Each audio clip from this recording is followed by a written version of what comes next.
Siddharth, if you can hear us, if we are audible, आप अपने stock specific recommendations बताएं, क्योंकि लक्ष्य का कहना है कि इस गिरावट भरे बाजार में बिकवाली का दबाव है तो सेल कॉल्स इनिशिएट करेंगे। क्या आपकी किटी में भी सेल कॉल्स वाले ही शेयर्स हैं?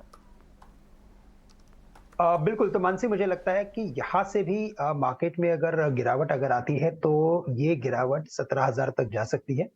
17,000 या 16,950। वापस मैं ये बात कहना चाहूँगा कि शॉर्ट टर्म में बिल्कुल मार्केट में जो भी राइट नाउ हो रहा है, it is because of global reasons. तो हम ग्लोबल रीज़न्स को साथ लेके चलेंगे, बिकॉज़ जहाँ पे भी रिज़ल्ट्स नहीं होते हैं, क्वार्टरली नंबर्स जब होते हैं तब हम डोमेस्टिक फ्लोज़ को फ़ॉलो करते हैं, और जब क्वार्टरली नंबर्स नहीं होते हैं तब हमें ग्लोबल मार्केट्स को फ़ॉलो करना पड़ता है, और उन्हीं बेसिस पे मार्केट का ट्रेंड डिसाइड होता है। तो हमें लगता है कि जब तक क्वार्टरली नंबर्स नहीं आएँगे तब तक ग्लोबल मार्केट्स को फ़ॉलो करना है। शायद हम 17,000 के लेवल्स को देखेंगे, और इसी वजह से शॉर्ट टर्म में कुछ बिल्कुल शॉर्ट कॉल्स ले सकते हैं, क्योंकि मार्केट ने एक बड़ा टेक्निकल ब्रेकडाउन किया है।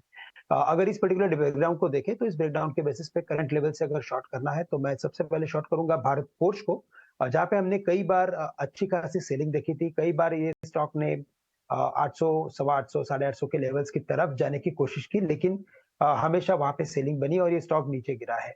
करंट लेवल से मुझे लगता है कि भारत फोर्ज अगर गिरता है तो नेक्स्ट लेवल 770 से लेकर 775 के रहेंगे, जो मिनिमम बेसिस पे है। स्टॉप लॉस हम यहाँ पे रखेंगे 806, 807 रुपए का रखेंगे स्टॉप लॉस।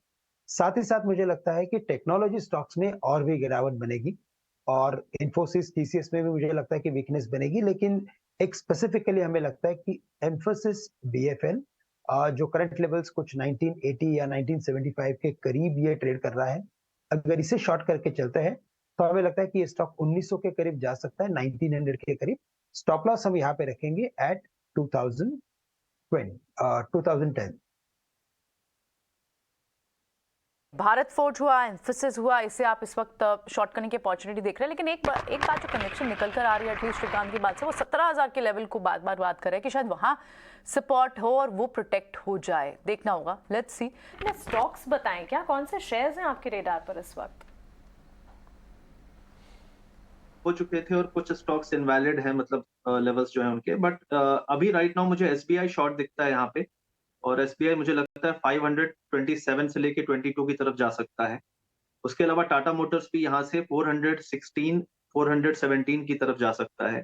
तो हम बहुत बड़े डाउन मूव के लिए प्ले नहीं करेंगे, लेकिन एक मूव, क्योंकि ऑलरेडी हम गिर चुके हैं, तो सेल द बाउंस मार्केट है। तो बाउंस पे अगर आप 4 रुपए ऊपर बेचते हो तो आपको वो एक्स्ट्रा 4 रुपीज ऊपर का मिलता है, फिर नीचे गिरने का 4 रुपए मिलता है।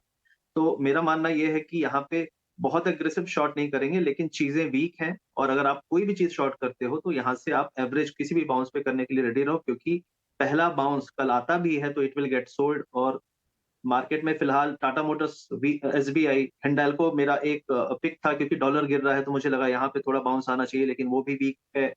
तो फिलहाल कुछ टिक नहीं रहा है। और बजाज ट्विंस मेरे अगले जो शॉर्ट्स हैं, मुझे लगता है बजाज फाइनेंस 55, 50 की तरफ जा रहा है।